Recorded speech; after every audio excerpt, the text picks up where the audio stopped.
फाल्गुन मास का पावन समय था, जब शीत ऋतु विदा लेने को होती है और वसंत की सुगंध धरती को आनंद से भर देती है। उसी समय एक छोटे से ग्राम में एक निर्धन किंतु अत्यंत श्रद्धालु ब्राह्मण अपनी धर्मपत्नी के साथ निवास करता था। उनका जीवन अत्यंत साधारण था, परंतु उनके हृदय में भगवान शिव के प्रति अटूट भक्ति की ज्योति सदैव प्रज्वलित रहती थी। गांव के लोग अक्सर उनकी गरीबी का उपहास करते थे, क्योंकि उनके पास न सुंदर वस्त्र थे, न उत्तम भोजन, न बड़ा घर, परंतु उनके पास जो था वह अमूल्य था, अटूट विश्वास, अडिग श्रद्धा और प्रदोष व्रत के प्रति अटल निष्ठा। प्रत्येक त्रयोदशी को जब सूर्य अस्त होने को होता और आकाश लालिमा से भर जाता, तब वह ब्राह्मण दंपत्ति अपने छोटे से आंगन को गोबर से लीपते, गंगाजल छिड़कते, मिट्टी के दीपक जलाते और अत्यंत भक्ति भाव से भगवान शिव का स्मरण करते। उनके पास न चांदी का पात्र था, न सोने का कलश। वे मिट्टी के घड़े में जल भरकर शिवलिंग का अभिषेक करते और बिल्वपत्र चढ़ाते। ब्राह्मण की पत्नी अपने हाथों से रोटी बनाकर पहले भगवान को अर्पित करती और फिर स्वयं ग्रहण करती। कई बार ऐसा होता कि घर में अन्न का एक दाना भी नहीं होता, परंतु प्रदोष व्रत के दिन वे उपवास रखकर सायंकाल शिव आराधना अवश्य करते। धीरे धीरे गांव में चर्चा होने लगी कि ये दंपत्ति अपनी निर्धनता के बावजूद हर प्रदोष को व्रत रखते हैं। कुछ लोग उनकी श्रद्धा की प्रशंसा करते तो कुछ लोग उपहास करते, परंतु ब्राह्मण दंपत्ति के मन में किसी के लिए द्वेष नहीं था। वे मानते थे कि जो भी परिस्थिति है वह भगवान शिव की इच्छा है और वही उचित है। फाल्गुन मास की एक विशेष प्रदोष तिथि आई, जिसे अत्यंत शुभ माना जाता है।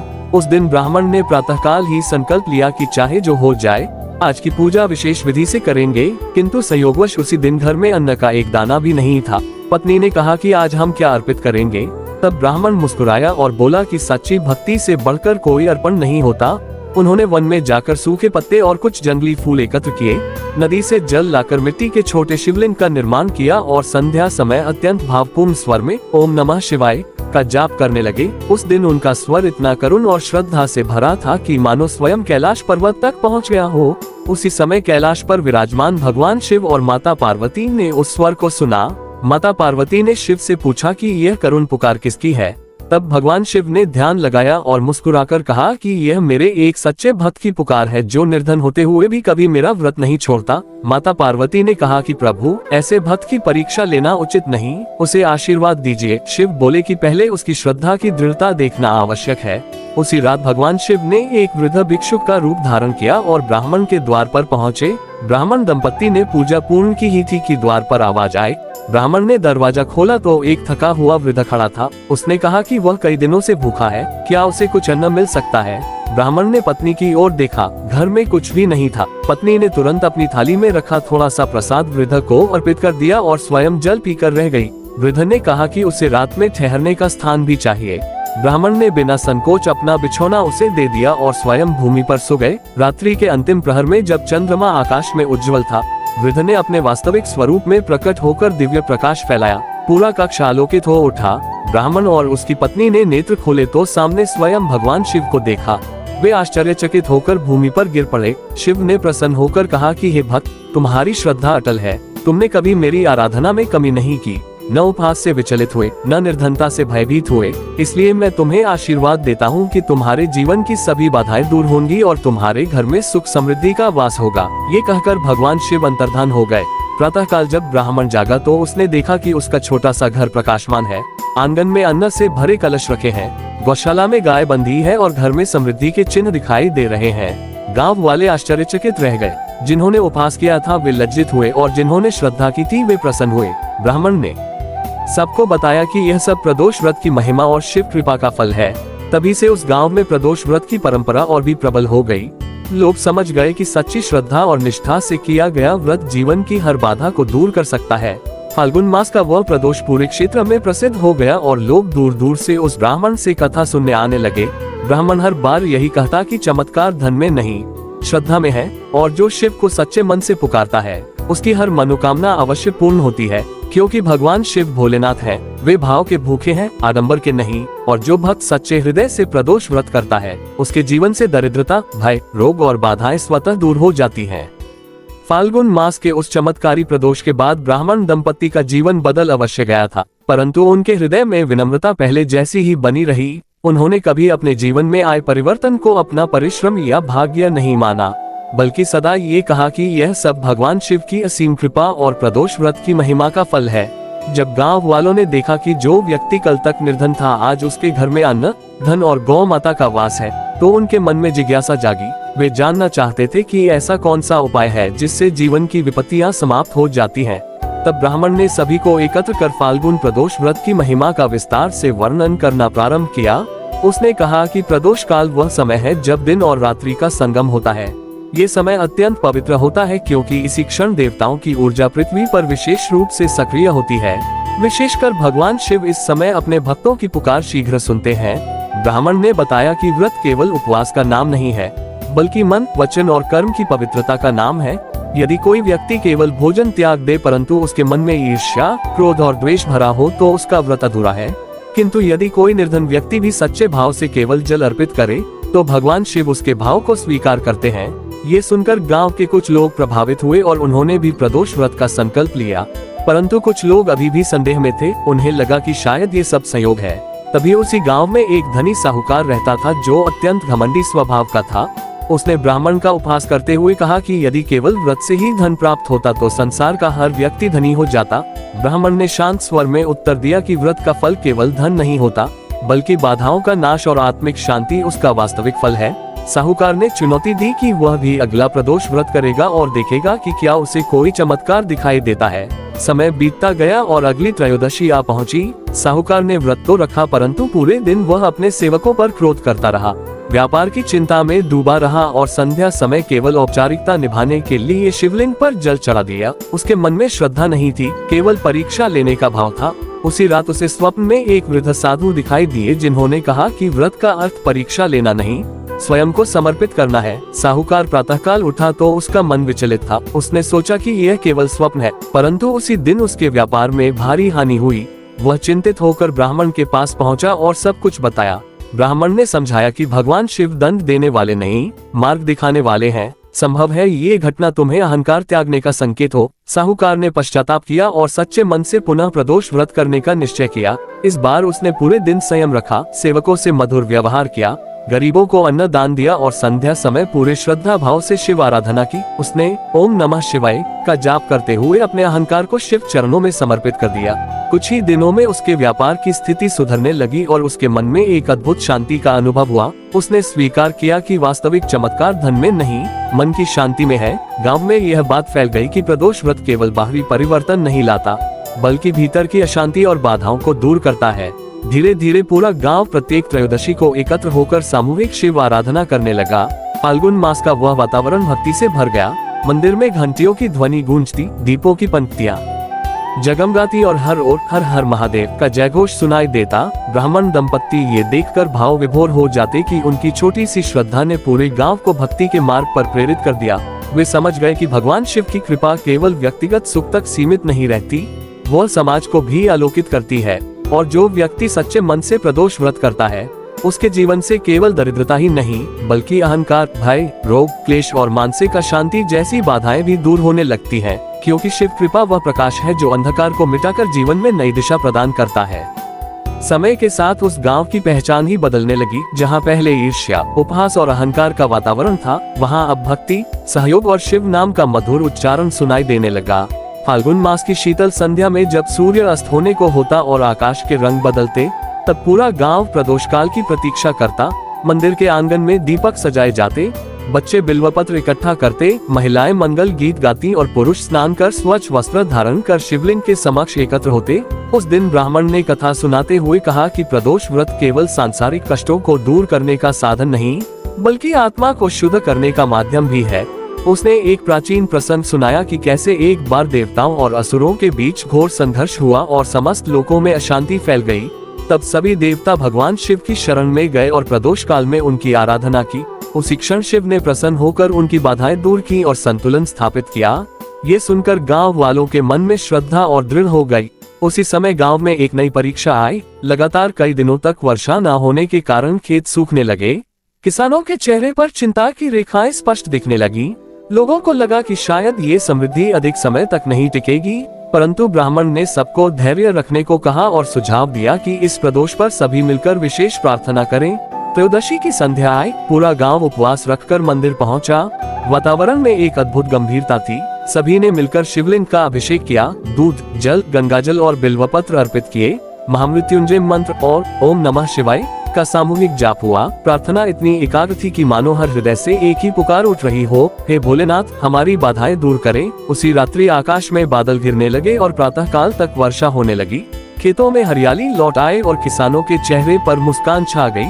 लोगों ने इसे शिव कृपा का प्रत्यक्ष प्रमाण माना, परंतु ब्राह्मण ने फिर भी विनम्रता से कहा कि यह प्रकृति का नियम है, परंतु हमारी सामूहिक श्रद्धा ने हमें धैर्य और आशा दी। यही वास्तविक चमत्कार है। उसी दौरान गांव में एक विधवा स्त्री भी रहती थी जो अत्यंत दुखी और अकेली थी। उसने कभी व्रत नहीं किया था क्योंकि उसे लगता था कि उसका जीवन अभागा है। ब्राह्मण की पत्नी ने उसे समझाया कि शिव के द्वार पर कोई अभागा नहीं होता।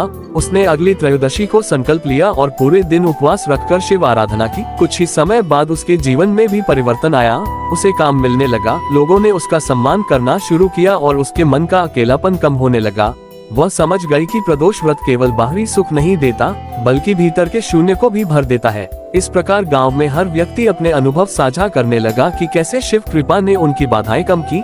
किसी के रोग में सुधार हुआ, किसी के परिवार में मेल मिलाप बढ़ा, किसी के व्यापार में उन्नति हुई और किसी के मन से भय दूर हुआ। ब्राह्मण दंपति ये देखकर भावुक हो उठते कि फाल्गुन मास का ये पावन समय पूरे गांव के जीवन में नया अध्याय लिख रहा है। अब प्रदोष व्रत केवल एक धार्मिक कर्मकांड नहीं रहा, बल्कि एक सामूहिक आस्था और जीवन का आधार बन गया। लोग समझने लगे कि बाधाएं केवल बाहरी परिस्थितियां नहीं होती, कई बार वे हमारे भीतर के संदेह, भय और नकारात्मक विचारों के रूप में होती हैं। और जब हम प्रदोष काल में शिव चरणों में अपने मन को समर्पित करते हैं, तब वह समर्पण ही उन अदृश्य बाधाओं को काट देता है।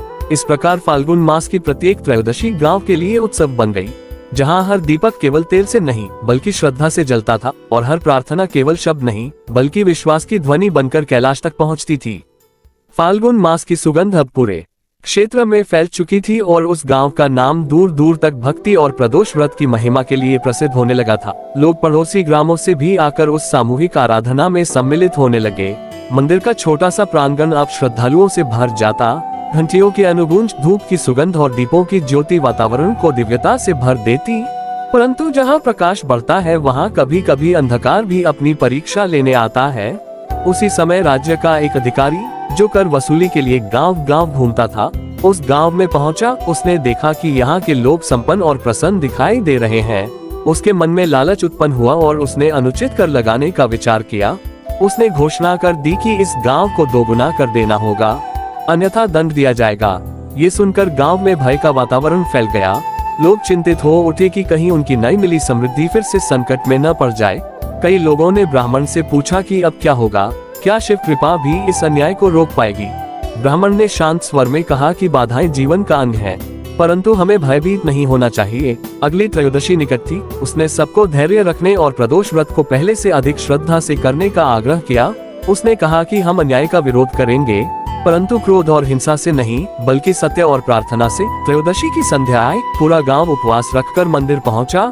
इस बार वातावरण में विनम्रता के साथ एक दृढ़ संकल्प भी था। सभी ने मिलकर भगवान शिव का रुद्राभिषेक किया। वैदिक मंत्रों का उच्चारण हुआ। बच्चों ने हर हर महादेव का जयघोष किया। महिलाओं ने मंगल गीत गाए और ब्राह्मण ने प्रार्थना की कि हे भोलेनाथ, यदि हम सत्य के मार्ग पर हैं तो हमारी रक्षा करें और अन्याय को दूर करें।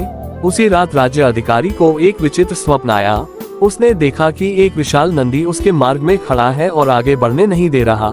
फिर एक तेजस्वी स्वर गूंजा जो निर्दोषों पर अत्याचार करता है, उसका मार्ग स्वयं रुक जाता है। अधिकारी घबरा कर जागा। उसका मन भय और पश्चाताप से भर गया।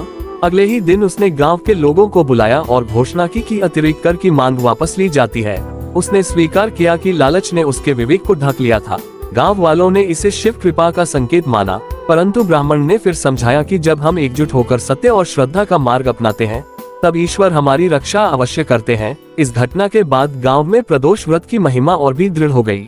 लोग समझ गए कि शिव कृपा केवल व्यक्तिगत दुखों को ही नहीं बल्कि सामूहिक संकटों को भी दूर करती है। अब प्रत्येक त्रयोदशी को केवल पूजा ही नहीं बल्कि सेवा कार्य भी होने लगे। गरीबों को अन्न दान दिया जाता, रोगियों की सहायता की जाती और आपसी विवाद सुलझाए जाते। गांव एक परिवार की तरह हो गया।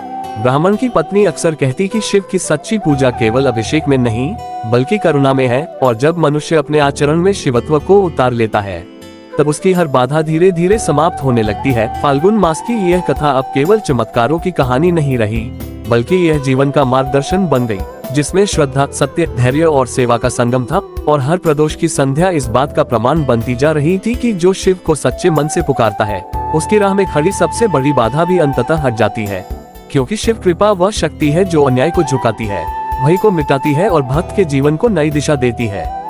फाल्गुन मास का अंतिम पक्ष आरंभ हो चुका था और वसंत की मधुर बयार पूरे वातावरण में एक नई चेतना भर रही थी। गांव में अब प्रत्येक त्रयोदशी केवल एक व्रत नहीं, बल्कि आत्ममंथन और आत्मशुद्धि का पर्व बन चुकी थी। ब्राह्मण दंपत्ति ने अनुभव किया कि शिव कृपा का वास्तविक प्रभाव अब लोगों के स्वभाव में दिखाई देने लगा है। पहले जहां छोटी छोटी बातों पर विवाद हो जाते थे, वहीं अब लोग धैर्य और समझदारी से समस्याओं का समाधान करने लगे थे। परंतु जीवन की यात्रा में कभी कभी ऐसी बाधाएं भी आती हैं जो मनुष्य की आंतरिक शक्ति की परीक्षा लेती हैं। उसी समय गांव में एक युवा किसान था जिसका नाम माधव था। वह परिश्रमी तो था, परंतु अत्यंत अधीर स्वभाव का था। उसकी फसल एक बार फिर किसी कारणवश खराब हो गई। उसने क्रोध में आकर कहा कि इतने व्रत और पूजा के बाद भी यदि परिश्रम का फल न मिले तो भक्ति का क्या लाभ। उसके शब्द सुनकर कुछ लोग विचलित हुए, परंतु ब्राह्मण ने उसे समझाया कि प्रदोष व्रत का अर्थ केवल त्वरित परिणाम प्राप्त करना नहीं है, बल्कि यह धैर्य और विश्वास की साधना है। उसने माधव को अगली त्रयोदशी को विशेष रूप से मन से व्रत करने का सुझाव दिया। माधव ने अनिच्छा से ही सही, परंतु संकल्प लिया। पूरे दिन उसने मौन रखा, क्रोध से बचा और अपने मन में उठते संशयों को शिव चरणों में समर्पित करता रहा। संध्या समय जब सामूहिक आरती हो रही थी, उसके नेत्रों से आंसू बहने लगे।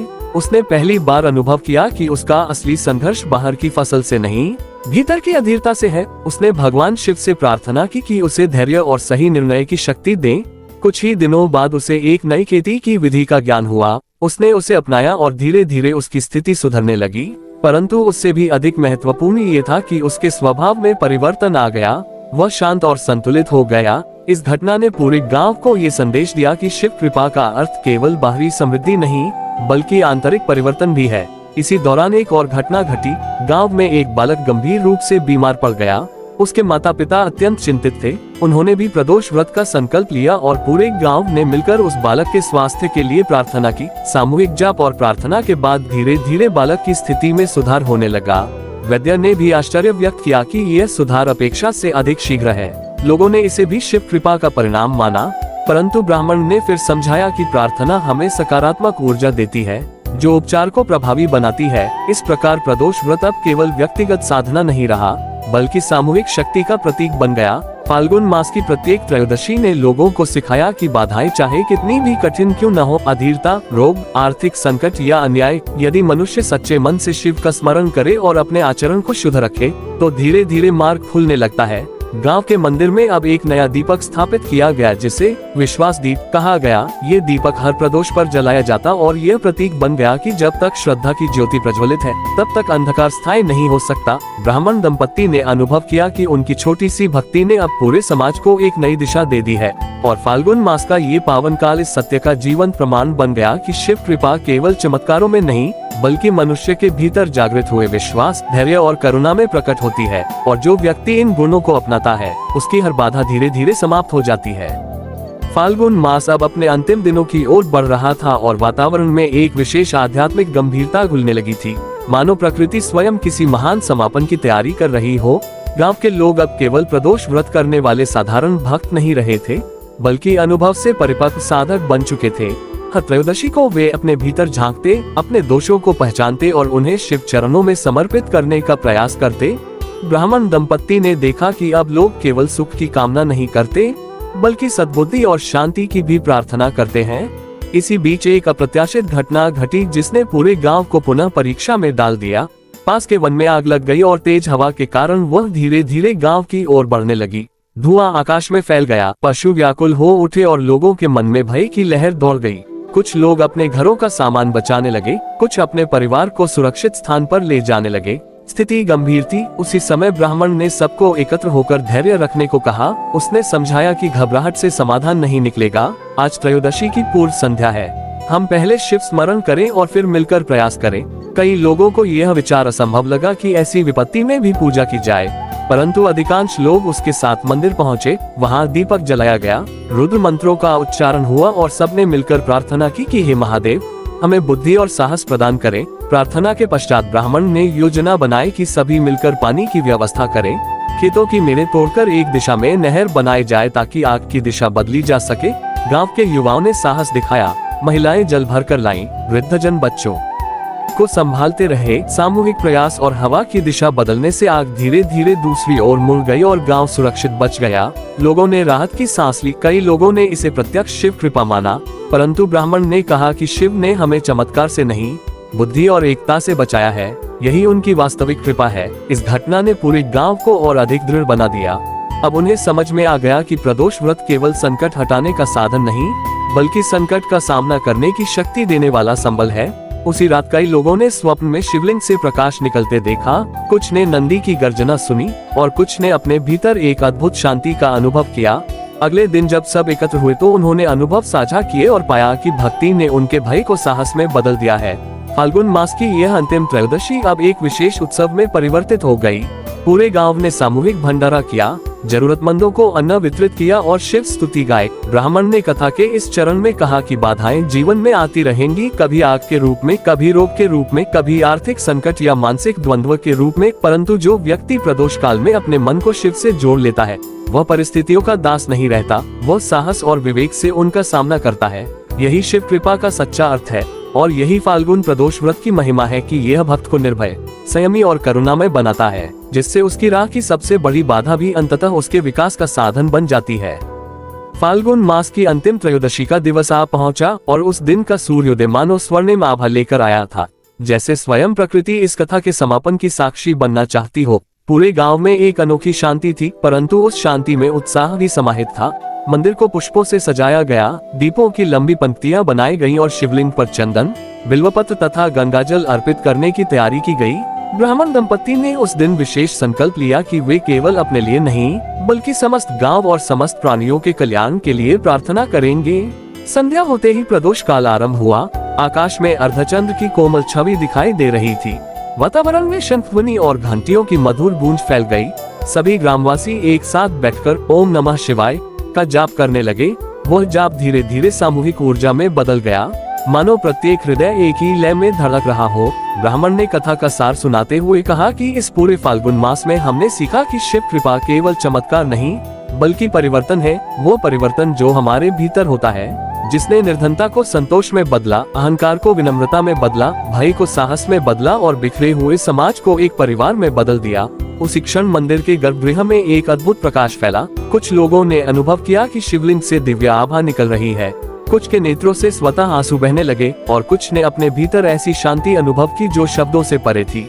ब्राह्मण और उसकी पत्नी भूमि पर दंडवत होकर बोले, हे भोलेनाथ, यदि हमने इस मास में कुछ भी श्रद्धा से किया है तो उसे स्वीकार करें और हमें सदैव धर्म के मार्ग पर बनाए रखें। तभी मानो आकाश से मन स्वर गूंजा, श्रद्धा ही सबसे बड़ा धन है और जो प्रदोष में मुझे सच्चे मन से स्मरण करता है, उसकी बाधाएं स्वयं मार्ग छोड़ देती हैं। ये स्वर सुनकर सभी ग्रामवासी भाव विभोर हो उठे। उन्हें अनुभव हुआ कि यह केवल कथा नहीं, बल्कि उनके जीवन की सच्चाई बन चुकी है। अगले दिन से जीवन सामान्य रूप से चलने लगा, परंतु अब दृष्टिकोण बदल चुका था। लोग कठिनाइयों को शत्रु नहीं, बल्कि सीख समझने लगे। विवाद होने से पहले ही संवाद होने लगा और प्रत्येक त्रयोदशी को प्रदोष व्रत पूरे नियम और श्रद्धा से मनाया जाने लगा। ब्राह्मण दंपति वृद्ध होते गए, परंतु उनकी कथा पीढ़ी दर पीढ़ी सुनाई जाने लगी।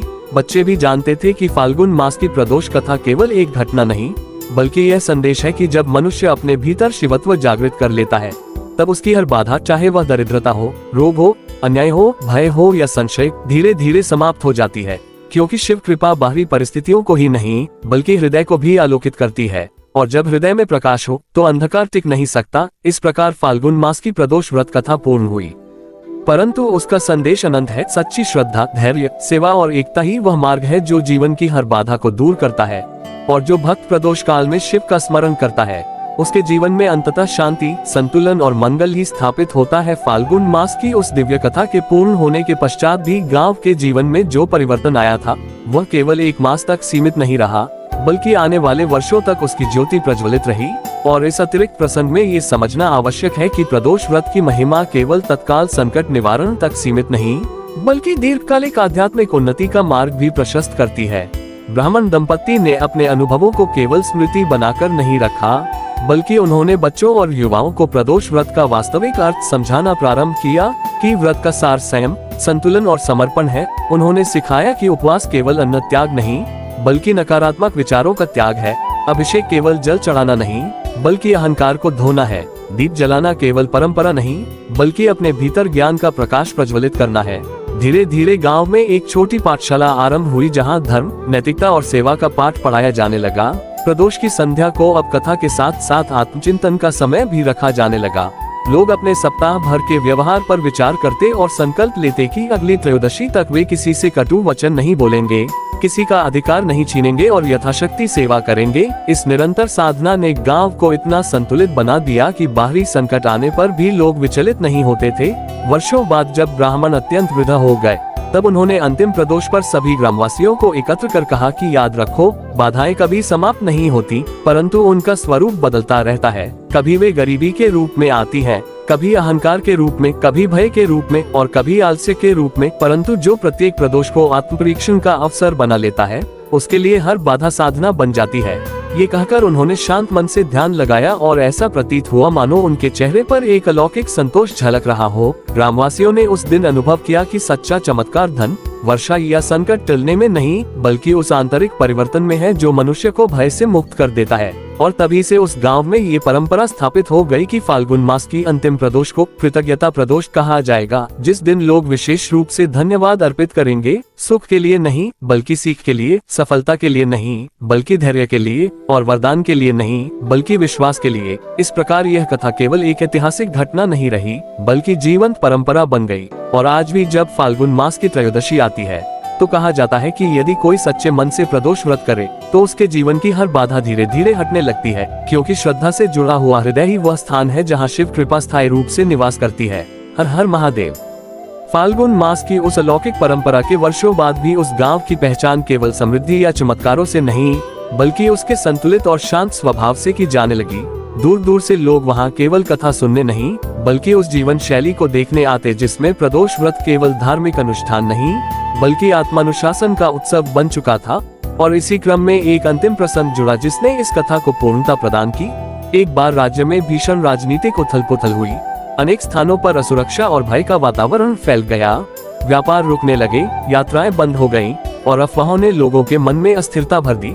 इस अशांत समय में भी उस गांव में विचित्र स्थिरता थी, क्योंकि वहां के लोगों ने सीख लिया था कि बाहरी परिस्थितियां चाहे कितनी भी अस्थिर क्यों न हो, यदि भीतर का मन स्थिर है तो निर्णय स्पष्ट और मार्ग सुगम रहता है। फाल्गुन मास पुनः आया और त्रयोदशी की संध्या पर मंदिर में पहले से अधिक भीड़ उमड़ी। इस बार प्रार्थना केवल व्यक्तिगत कष्टों के लिए नहीं, बल्कि पूरे राज्य की शांति के लिए थी। सामूहिक रूप से ओम नमः शिवाय का दीर्घ जाप किया गया और हर व्यक्ति ने अपने भीतर यह संकल्प लिया कि वह अफवाहों का हिस्सा नहीं बनेगा, भय को नहीं फैलाएगा और सत्य का साथ देगा। अगले कुछ सप्ताहों में स्थिति धीरे धीरे सामान्य होने लगी और लोगों ने अनुभव किया कि संयम और धैर्य ने उन्हें अनेक अनावश्यक संघर्षों से बचा लिया।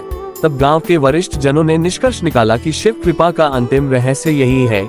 ये हमें परिस्थितियों से भागना नहीं सिखाती, बल्कि उनका सामना करने की स्पष्टता और शक्ति देती है। प्रदोष व्रत हमें स्मरण कराता है कि जीवन दो भागों का संगम है, दिन और रात्रि की तरह सुख और दुख, सफलता और असफलता, लाभ और हानि, और जो इस संगम के क्षण में अपने अहंकार को शांत कर शिव का स्मरण करता है, वह संतुलन प्राप्त कर लेता है। इस संतुलन से ही बाधाएं छोटी प्रतीत होने लगती हैं, क्योंकि वे हमें तोड़ने नहीं, गढ़ने आती। इस कथा का अंतिम रहस्य उद्घाटित करता है कि शिव कृपा का अर्थ है भीतर जागृत विवेक, करुणा, धैर्य और निर्भयता, और जब ये गुण जागृत हो जाते हैं, तब जीवन की सबसे बड़ी बाधा भी मार्ग का एक साधारण पत्थर बन जाती है, जिसे पार कर आगे बढ़ा जा सकता है। और इस सत्य के साथ यह विस्तृत कथा पूर्ण होती है, ये संदेश देकर कि फाल्गुन मास की प्रदोष व्रत साधना केवल एक काल विशेष तक सीमित नहीं, बल्कि हर युग, हर परिस्थिति और हर व्यक्ति के लिए प्रासंगिक है। जो सच्चे मन से शिव का स्मरण करे, वो अंततः अपने भीतर वही प्रकाश पा लेता है जो अंधकार को समाप्त कर देता है।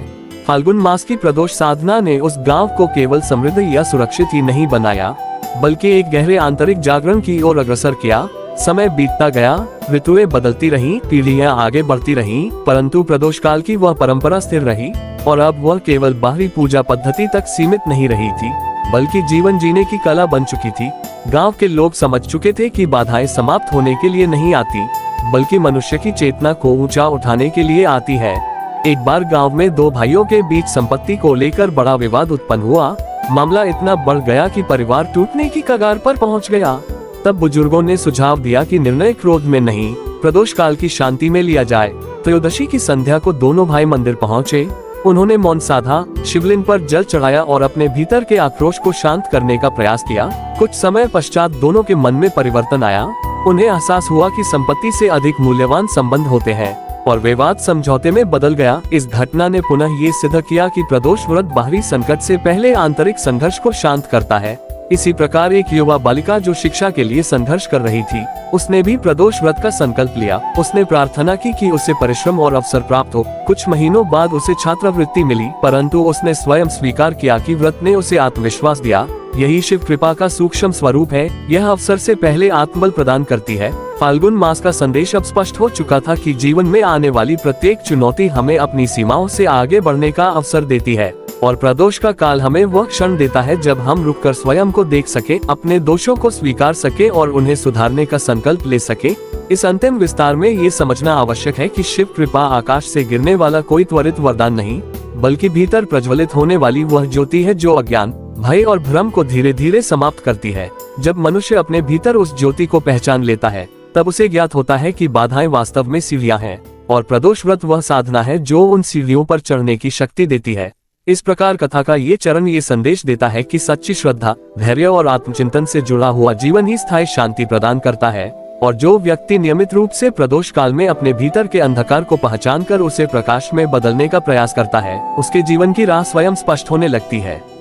फाल्गुन मास की प्रदोष परंपरा अब उस गांव के जीवन का ऐसा अभिन्न अंग बन चुकी थी कि बिना उसके सप्ताह अधूरा प्रतीत होता और समय के साथ यह स्पष्ट हो गया कि निरंतर साधना ही जीवन को स्थिरता देती है। एक वर्ष ऐसा आया जब पूरे क्षेत्र में आर्थिक मंदी फैल गई, बाजारों में सन्नाटा छा गया, व्यापारियों के चेहरे मुरझा गए और किसानों की उपज का उचित मूल्य नहीं मिल पाया। अनेक गांवों में निराशा का वातावरण था, परंतु उस गांव में परिस्थिति भिन्न थी। वहाँ चिंता अवश्य थी, किंतु घबराहट नहीं थी, क्योंकि लोगों ने सीख लिया था कि संकट के समय मन को स्थिर रखना ही पहला समाधान है। त्रयोदशी की संध्या को मंदिर में पहले से भी अधिक लोग उपस्थित हुए। इस बार प्रार्थना धन के लिए नहीं, विवेक के लिए थी। सबने मिलकर यह संकल्प लिया कि वे मिलजुल कर एक दूसरे की सहायता करेंगे, अनावश्यक खर्च कम करेंगे और स्थानीय संसाधनों का उपयोग बढ़ाएंगे। प्रदोष की उस साधना के बाद ग्राम सभा में निर्णय लिया गया कि सामूहिक भंडारण की व्यवस्था की जाए। जिनके पास अधिक अन्न है वे साझा करें, जिनके पास श्रम है वे श्रम दे और जिनके पास ज्ञान है वे मार्गदर्शन दे। धीरे धीरे ये सामूहिक प्रयास आर्थिक संकट को सहने योग्य बना गया। लोगों ने अनुभव किया कि भक्ति केवल व्यक्तिगत मुक्ति का मार्ग नहीं, बल्कि सामाजिक शक्ति का आधार भी है। उसी वर्ष एक युवा समूह ने निर्णय लिया कि वे हर प्रदोष के दिन गांव की किसी एक समस्या का समाधान ढूंढेंगे। कभी स्वच्छता अभियान, कभी वृक्षारोपण, कभी शिक्षा सहायता और कभी वृद्धों की सेवा। इस प्रकार प्रदोष व्रत कर्मयोग से जुड़ गया। ब्राह्मण दंपत्ति अब अत्यंत वृद्ध हो चुके थे, परंतु उनके चेहरे पर संतोष की आभा थी। उन्होंने कहा कि जब भक्ति कर्म में बदल जाती है, तभी वह सिद्धि का रूप लेती है। उन्होंने समझाया कि शिव कृपा का अर्थ है जिम्मेदारी का बोध और जो व्यक्ति प्रदोष काल में आत्मचिंतन कर अपने कर्तव्यों को पहचान लेता है, उसके जीवन की अधिकांश बाधाएं स्वयं कम होने लगती हैं, क्योंकि वह परिस्थितियों को दोष देने के स्थान पर समाधान खोजने लगता है। इस प्रकार भाग 11 ये स्पष्ट करता है कि फाल्गुन मास की प्रदोष साधना केवल भावनात्मक अनुभव नहीं, बल्कि व्यवहारिक परिवर्तन का स्रोत है और जो भक्त इस साधना को नियमितता, सेवा और संयम से जोड़ देता है, उसके जीवन में स्थिरता, संतुलन और उन्नति का मार्ग स्वाभाविक रूप से खुल जाता है। ये कथा अब केवल अतीत की स्मृति नहीं, बल्कि वर्तमान की प्रेरणा और भविष्य की दिशा बन चुकी थी। फाल्गुन मास की प्रदोष साधना की यह विस्तृत यात्रा अब उस बिंदु पर पहुंच चुकी थी जहां कथा केवल घटनाओं का क्रम नहीं रह जाती, बल्कि जीवन दर्शन का स्वरूप ले लेती है।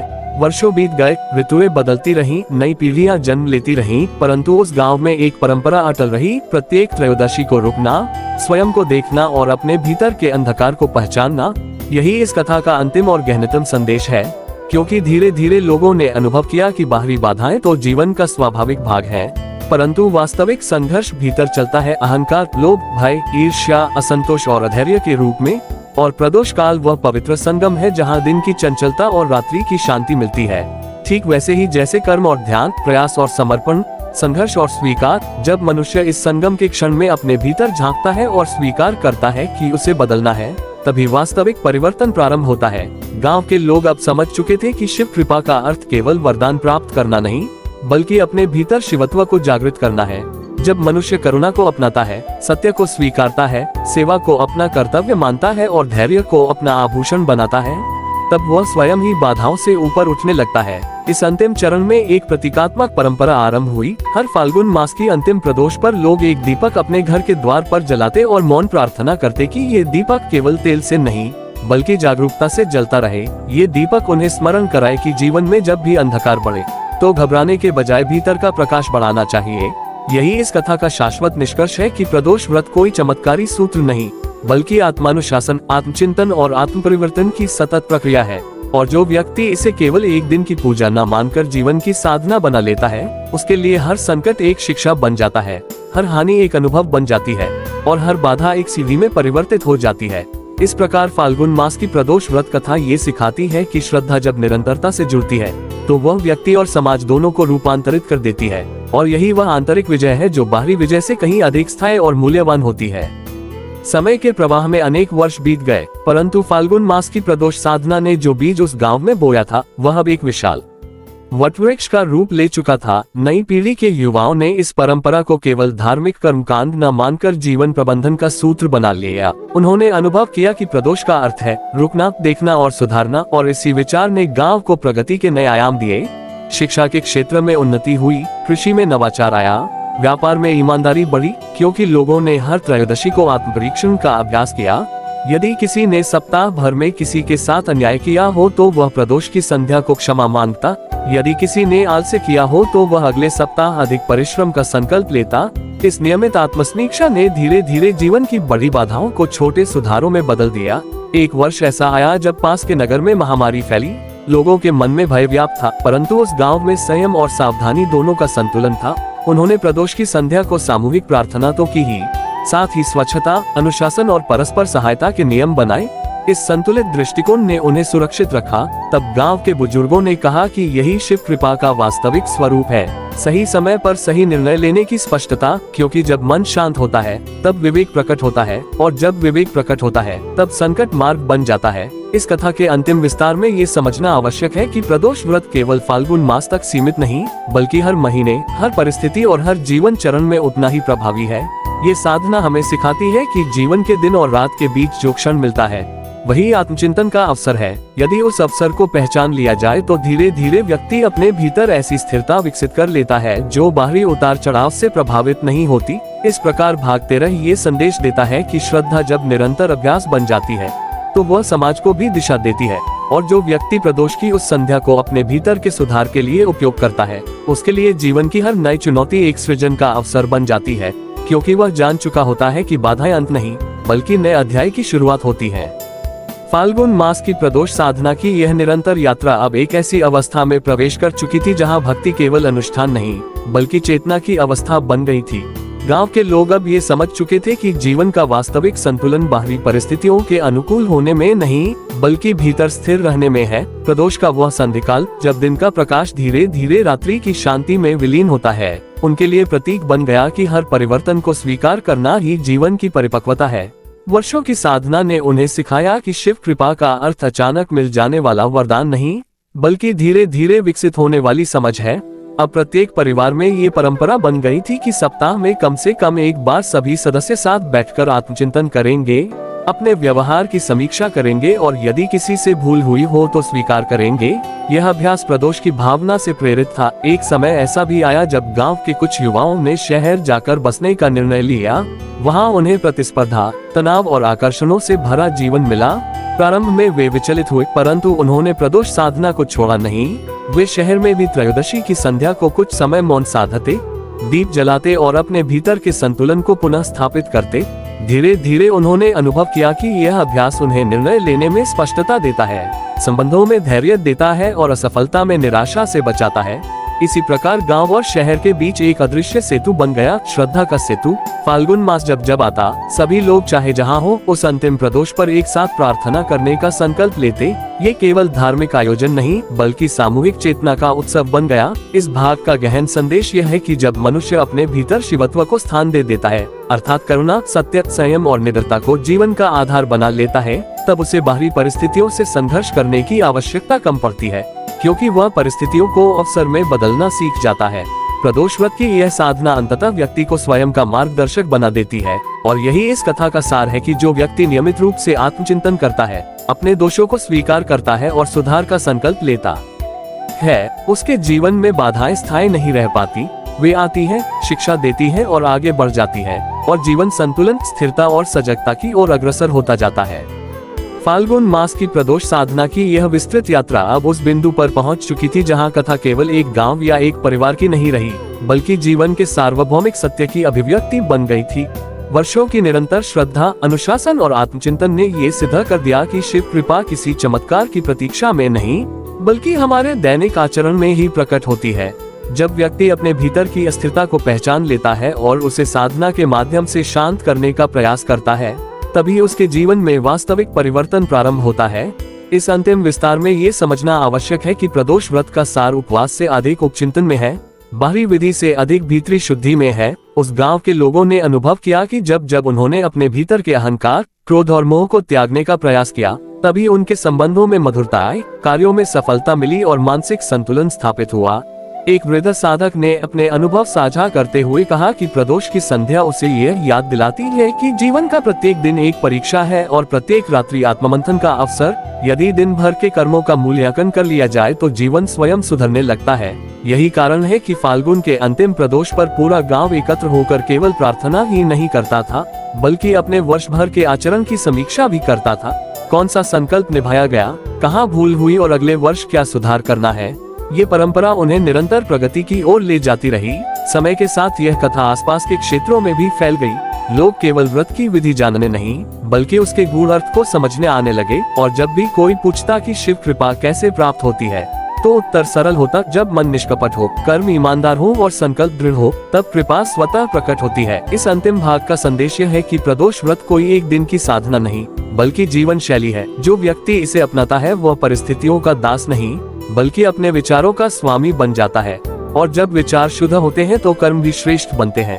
अंततः यही समझ इस कथा को पूर्ण करती है कि बाधाएं जीवन का स्वाभाविक हिस्सा है, परंतु स्थिर श्रद्धा, सतत आत्म परीक्षण और संयमित आचरण से हर बाधा धीरे धीरे मार्ग में परिवर्तित हो सकती है। और यही शिव कृपा का वास्तविक, स्थायी और जीवन पर्यंत अनुभव है।